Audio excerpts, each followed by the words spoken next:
Hi, I'm Mick Normington with Lee College.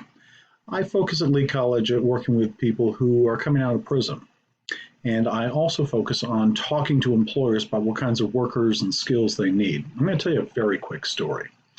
We have weekly meetings, video conference meetings with some of our alumni. And a few weeks ago, we had a new guy on the conference call. And I asked who he was and what his story was. His name was Christopher. He was from San Marcos, Texas. And he said the only reason he was on this alumni video conference call was to recruit workers. And I said, okay, well, Christopher, what's your story? And Christopher explained that he'd grew up in San Marcos, had dropped out of high school, got a job at this local construction company, HEI Concrete, and then he ended up going to prison for 19 years for carjacking. At age 19, he went to prison for 19 years for a very bad mistake that he made. When he got out of prison, he was having a hard time finding a job, and he was staying at his mom's house, playing video games with his brothers, trying to figure out what he was going to do now that he was 38 years old, when all of a sudden the landline rang at his mom's house, and mom answered the phone, and they explained that it was the Human Resources Department at HEI Concrete, wanting to know if Christopher was there. And mom said, yes, as a matter of fact, he is here, and dragged the landline over to Christopher in the living room. And Christopher said hello. And Christopher heard from the HR department asking him if he'd be interested in returning to his old job. Christopher said, well, he had to admit that he'd been incarcerated for the last 19 years. And the HR director said, well, yeah, we don't really care about that. Would you be interested in starting tomorrow at 7 a.m.? And his mother spoke up and said that, yes, he would be interested in starting that new job tomorrow at 7 a.m.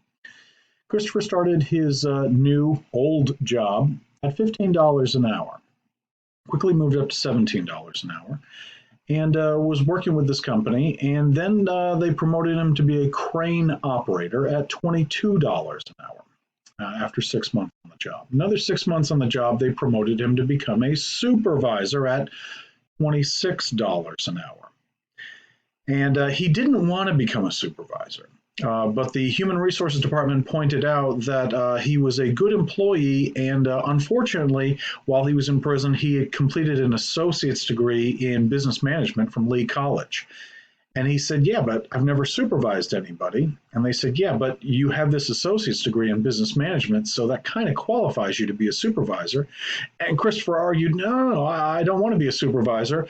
I didn't really pay a lot of attention in those business classes, especially Mr. Normington's class.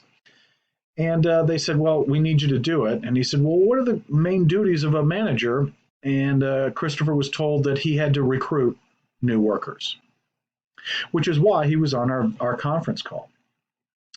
And he said, the main thing that the company was trying to do was get workers fast because they have projects in San Marcos, Texas. They are building distribution centers in San Antonio, Texas.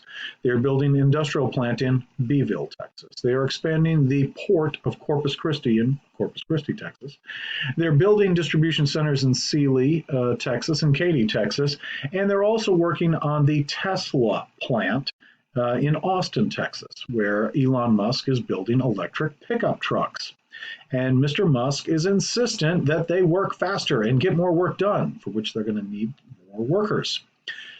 So Christopher explained that he was on the conference call simply to recruit workers, and that his main question to new job candidates is going to be, are you cool working with people who have past felony convictions?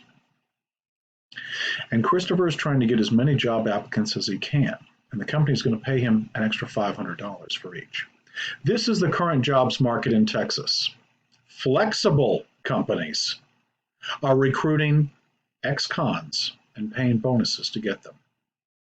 Let this be a lesson about the current economy in America.